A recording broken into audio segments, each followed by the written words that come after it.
Modal Verbs and British Democracy, A Newcomer's Guide to Permission, Power and Polite Uncertainty. Written by Shams Bhatti.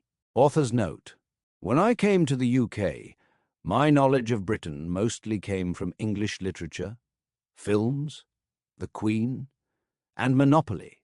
I could quote a line of poetry more confidently than I could explain who the Prime Minister was, and the phrase Chancellor of the Exchequer sounded less like a job title and more like a spell from a fantasy novel.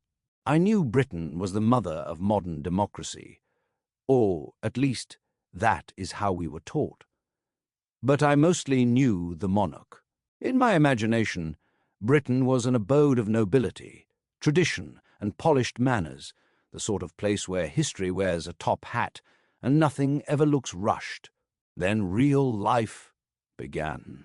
I discovered that British democracy is not only crowns and ceremony, but committees and constituencies, debates and deadlines, an unwritten constitution and a political culture that often prefers understatement to certainty. Coming from a Southeast Asian background, I arrived with expectations that were almost poetic, rules visibly written, logic always transparent, and civic spirit permanently switched on.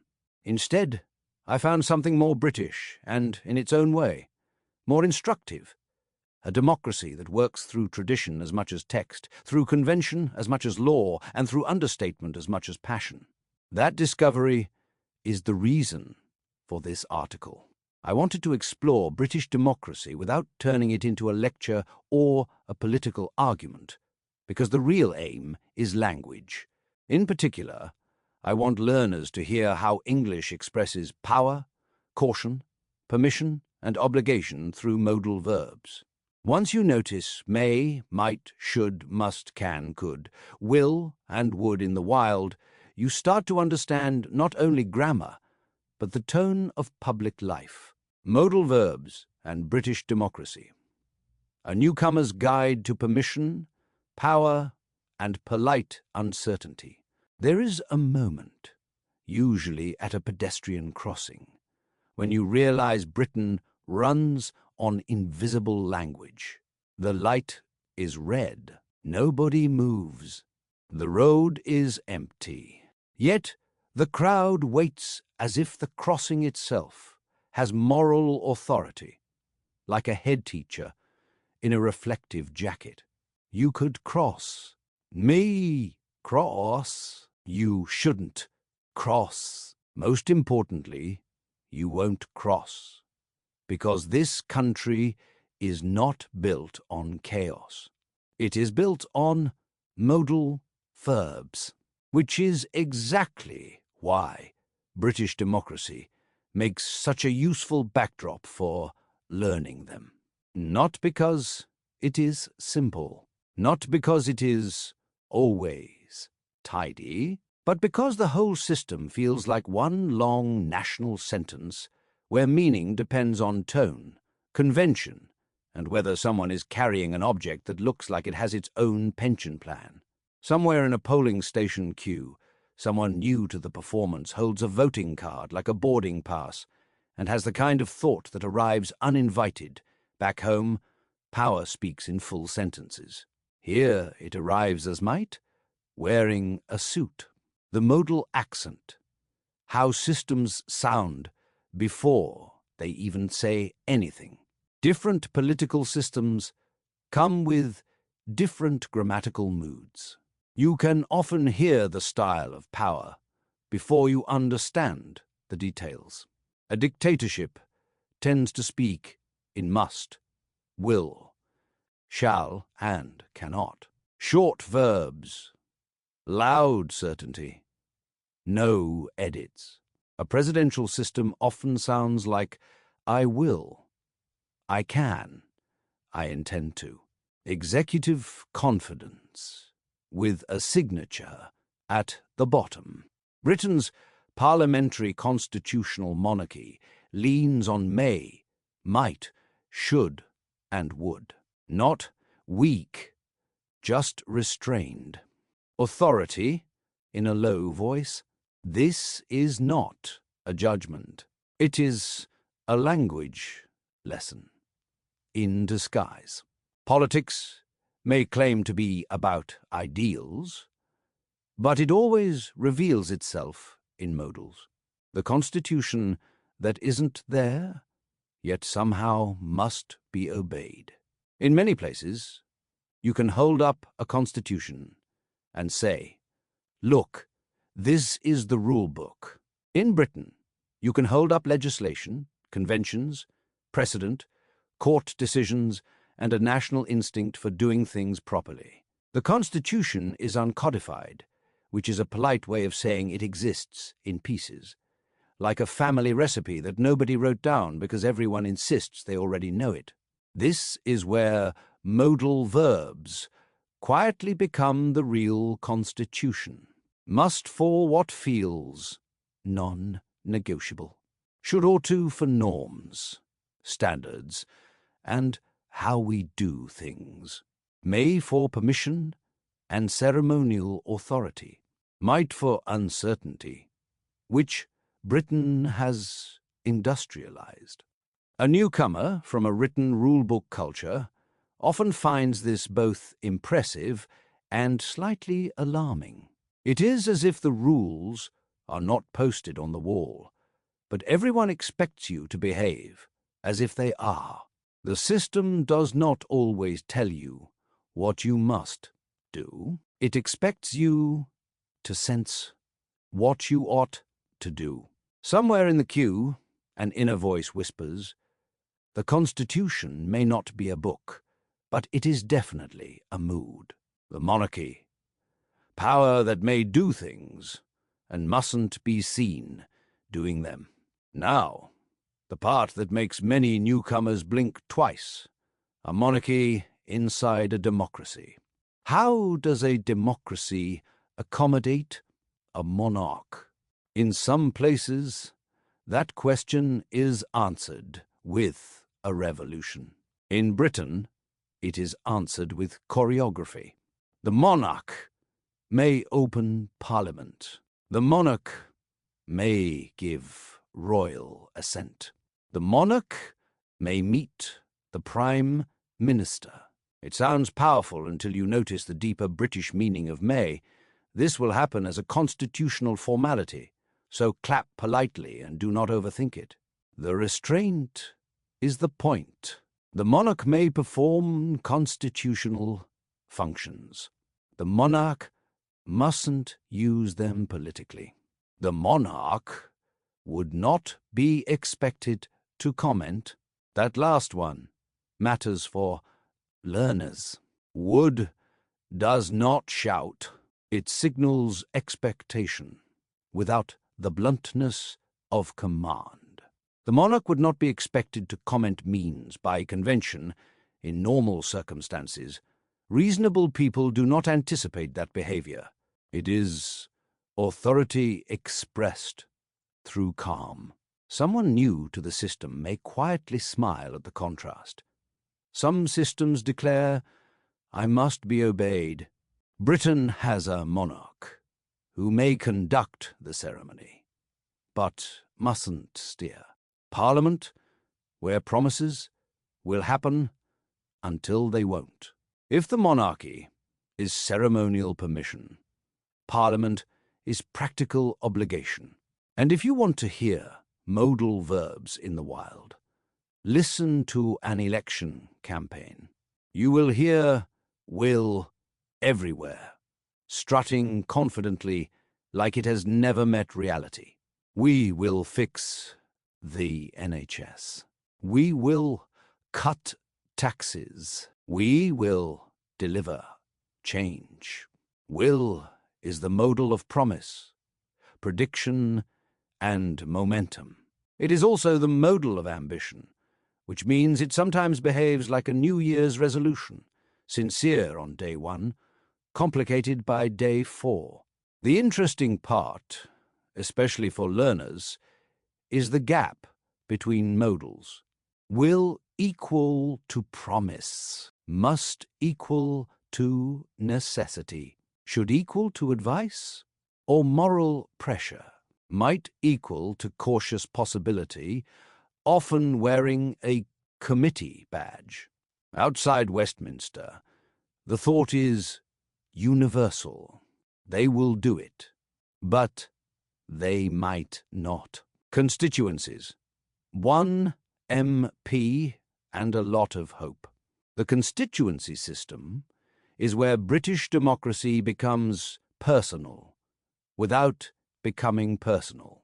Each area has an MP. To someone arriving from elsewhere, this sounds reassuring, a direct link between citizen and parliament. Then reality replies with an auto email. Your MP can raise issues. Your MP can write letters. Your MP can campaign on local matters. Your MP could reply to you. That shift is small, but crucial. Can equal to ability in principle. Could equal to possibility, politeness, and occasionally fantasy. Still, there is something quietly noble here.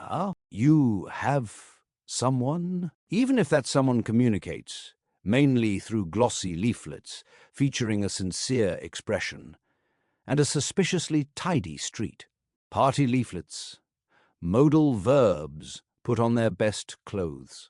Party leaflets are where modal verbs go to perform in public. The policy may be complex, but the language is simple. Confidence, urgency, reassurance, and the occasional moral lecture disguised as a slogan. Broad, shorthand. The Conservatives, centre-right, often speak in will and should, with a fondness for enterprise and the sense that the state ought to step back so you can get on with it. Labour, centre-left, reaches for must and will too, but with an emphasis on fairness and public services, so the government should do more when life is clearly not doing anyone any favours. The Liberal Democrats, centre-left, arrive with would and could, politely suggesting we might like more rights, more local power, and a fairer voting system, if it is not too much trouble. The Greens, left, use must with impressive confidence, because when the topic is the environment, we might get round to it starts to sound like a hobby. Reform UK, right? Favours must and won't, with a strong focus on immigration and sovereignty, which gives their sentences the brisk certainty of a door closing before you have finished the question. And just like that, your grammar lesson becomes a tour of political personality. Same language, different mood. First past the post, you can win without most people wanting you.